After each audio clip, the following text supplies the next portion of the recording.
അമേരിക്കയും ഇറാനും തമ്മിൽ ഒപ്പുവെച്ച അല്ലെങ്കിൽ ഒപ്പുവെക്കാൻ പോകുന്ന കരാറിനെ പറ്റി ഇറാഖിൽ ശക്തമായ പ്രതിഷേധമുണ്ടെന്നാണ് റിപ്പോർട്ടുകൾ പറയുന്നത്. ഒരു വിഭാഗം ആളുകൾ ഈ കരാറിന് മുൻകൈയെടുത്ത സ്പീക്കർ ഗാലിബാഫ്, അതുപോലെ തന്നെ വിദേശമന്ത്രി അരഗാച്ചി, ഇവർക്കെതിരെ അതിശക്തമായിട്ടുള്ള പ്രതിഷേധം രേഖപ്പെടുത്തുന്നു. ഈ കരാറ് ഇറാന് ദോഷകരമാണ്, ഇത് അമേരിക്കയ്ക്ക് അടിയറവ് പറയുകയാണ്, ഇങ്ങനെയൊന്നുമല്ല, യുദ്ധം ചെയ്ത് തീർക്കേണ്ടതായിരുന്നു എന്നുള്ള രീതിയിലാണ് അവർ പറഞ്ഞുകൊണ്ടിരിക്കുന്നത്. അതിനെതിരെ പ്രതിഷേധങ്ങളും പ്രകടനങ്ങളും ഒക്കെ നടക്കുന്നു. ആകപ്പാടെ അവിടെ ഖൊറസാൻ എന്ന് പറഞ്ഞ ഒരു പത്രം മാത്രമാണ് അതിന് എതിരെ രംഗത്ത് വന്നിരിക്കുന്നത്. അവർ പറഞ്ഞിരിക്കുന്നത് ഇവരിങ്ങനെ പ്രതിഷേധം നടത്തുകയാണെങ്കിൽ ഈ കരാറിനെ അനുകൂലിക്കുന്നവരും പ്രതിഷേധത്തിന് ഇറങ്ങേണ്ടി വരും. അവരാണ് മഹാഭൂരിപക്ഷം ആളുകളും ഈ കരാറിനോട് താല്പര്യമാണ് എന്നുള്ള രീതിയിലാണ് അവർ പറഞ്ഞത്. അപ്പോൾ ഇതിൽ ഈ അമേരിക്കയെ സംബന്ധിച്ചിടത്തോളം, അമേരിക്കയിലുള്ളവരെ സംബന്ധിച്ചിടത്തോളം ഒരു ആശ്വാസമാണ്. കാരണം ഇങ്ങനെയൊരു യുദ്ധം ഇവിടെ ആരും ആഗ്രഹിച്ചിരുന്നതല്ല. ഇങ്ങനെയൊരു യുദ്ധം ഉണ്ടായി എന്നുള്ളത് മാത്രം അത് ഒരു അലോസരമായി. പ്രധാനപ്പെട്ട കാര്യം എണ്ണവിലയും സകലമാന വിലയും കൂടി നമുക്കതൊരു ദോഷമായി തീർന്നു. അപ്പോൾ അങ്ങനെ ഒരു കാര്യം അവസാനിച്ച് കിട്ടുന്നതിൽ സന്തോഷം എന്നല്ലാതെ അതിലെ ഒരു രാഷ്ട്രീയ കാര്യങ്ങളോ ഇറാനെ ഒരു പാഠം പഠിപ്പിക്കണമെന്നോ അവരുടെ അണ്വായുധ പരിപാടിക്ക് എന്തെങ്കിലും പ്രാധാന്യമുള്ളതായോ ഇവിടെ മിക്കവരും കരുതുന്നില്ല എന്നാണ് തോന്നിയിരിക്കുന്നത്. എന്തായാലും ഇതിൻ്റെ വാസ്തവത്തെപ്പറ്റി ഈ ഇറാൻകാർ ഇത്രയധികം ഒന്നും ഖിന്നരാകേണ്ട ഒരു കാര്യവുമില്ല എന്നാണ് ഇപ്പം ന്യൂയോർക്ക് ടൈംസിൻ്റെ ഇന്നത്തെ റിപ്പോർട്ടിൽ പറയുന്നത്. അവർ പറയുന്നത് ഈ ട്രംപ് പറഞ്ഞ ഒരു കാര്യങ്ങളും നടന്നിട്ടില്ല, വല്ലവിധേനയും ആ ഒരു കരാറുണ്ടാക്കി അവിടുന്ന് തടിതപ്പി പോരുകയാണ് ചെയ്യുന്നത്.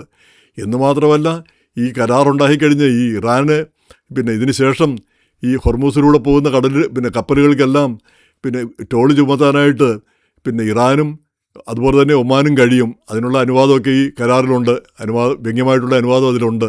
അപ്പോൾ അതുണ്ടാകാൻ പോകുന്നു. അപ്പോൾ പൊതുവിൽ കരാറ് ഇറാൻ അനുകൂലമാണെന്നാണ് പൊതുവിൽ ഉള്ള വിലയിരുത്തൽ. പക്ഷേ ഇറാൻകാർ അങ്ങനെ കരുതുന്നില്ല എന്ന് മാത്രം. അവർ വേറെന്തൊക്കെയോ വലിയ പ്രതീക്ഷകളാണുള്ളത്.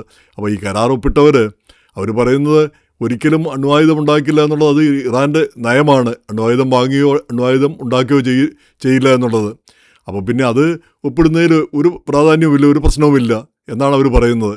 പക്ഷേ ഈ തീവ്രവാദികൾ പറയുന്നത് അങ്ങനെയല്ല. ഈ ഹൊർമൂസ് വെച്ച് ബലപേശമായിരുന്നു. കാരണം ഹൊർമൂസ് ഏറ്റവും വലിയൊരു ആയുധമാണ്. അങ്ങനെ വന്നു കഴിഞ്ഞാൽ ഈ ശത്രുവിനെ മുഴുവൻ വെള്ളം കുടിപ്പിക്കാനാവും, അവരെ ശ്വാസം മുട്ടിക്കാനാവും, അവരുടെ സാമ്പത്തിക സ്രോതസ്സെല്ലാം ഇല്ലാതാക്കാനാവും. അത് തെളിയിക്കുകയും ചെയ്തതാണ്. അപ്പോൾ അതിൻ്റെ നിയന്ത്രണം ഇറാൻ്റെ കയ്യിൽ നിന്ന് പോകുന്ന ഒരു സ്ഥിതിയാണ് കാണുന്നത് എന്നുള്ള രീതിയിലാണ് ഈ തീവ്രവാദികൾ പറയുന്നത്. എന്നാൽ അങ്ങനെയല്ല. ആ വഴിക്കൂടെ പോകുന്ന ഇസ്രായേലിൻ്റെ കപ്പലുകൾ പോലും കപ്പൽ പോകാൻ അനുവദിക്കാതിരിക്കുക, അല്ലെങ്കിൽ അതിനെ തടയുക, അങ്ങനെയുള്ള പല കാര്യങ്ങളും ചെയ്യാനാവുമെന്നാണ് ഈ കരാർ ഒപ്പുവെച്ചവർ പറയുന്നത്.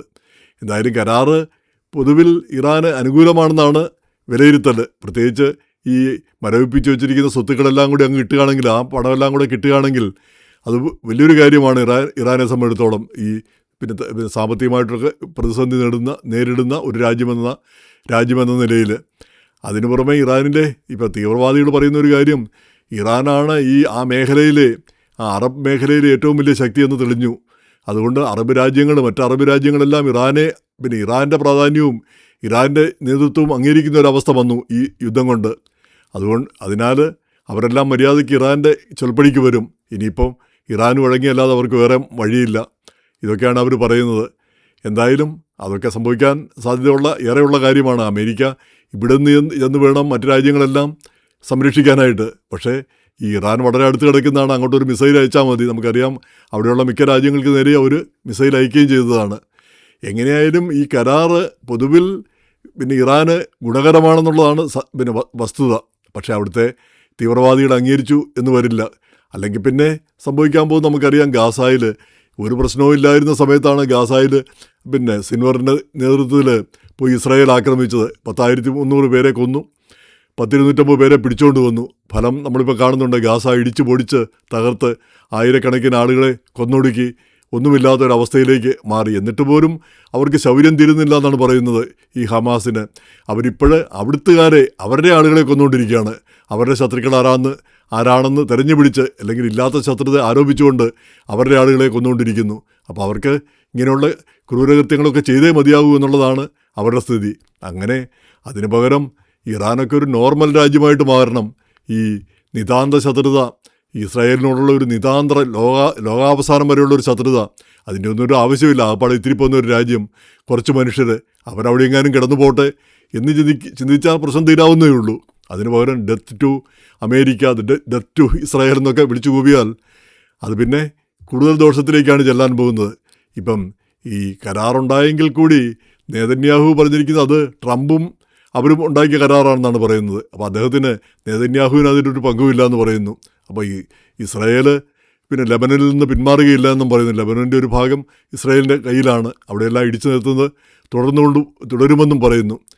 അപ്പോൾ അങ്ങനെ ഈ നെതന്യാഹുവിനെ നിലയ്ക്ക് നിർത്താൻ ട്രംപിന് കഴിയുമോ എന്നുള്ളതും പ്രധാനപ്പെട്ട ഒരു കാര്യമാണ്. അത് നിലയ്ക്ക് നിർത്തുക എന്ന് പറഞ്ഞാൽ അവരവരുടെ താല്പര്യങ്ങളാണ് നോക്കുന്നത്, അവരുടെ സുരക്ഷിതത്വം ഇവർക്ക് എത്രമാത്രം പ്രാധാന്യം കിട്ടുന്നു അതനുസരിച്ച് അവർക്ക് പ്രശ്നങ്ങളാവും. അപ്പോൾ അതിനെതിരെ അവർ നിലപാടെടുക്കുമെന്നുള്ള കാര്യത്തിൽ യാതൊരു തർക്കവുമില്ല താനും. അപ്പോൾ ഏതായാലും കരാറിൻ്റെ വ്യവസ്ഥകൾ പൂർണ്ണമായിട്ട് പുറത്തുവിട്ടിട്ടില്ല.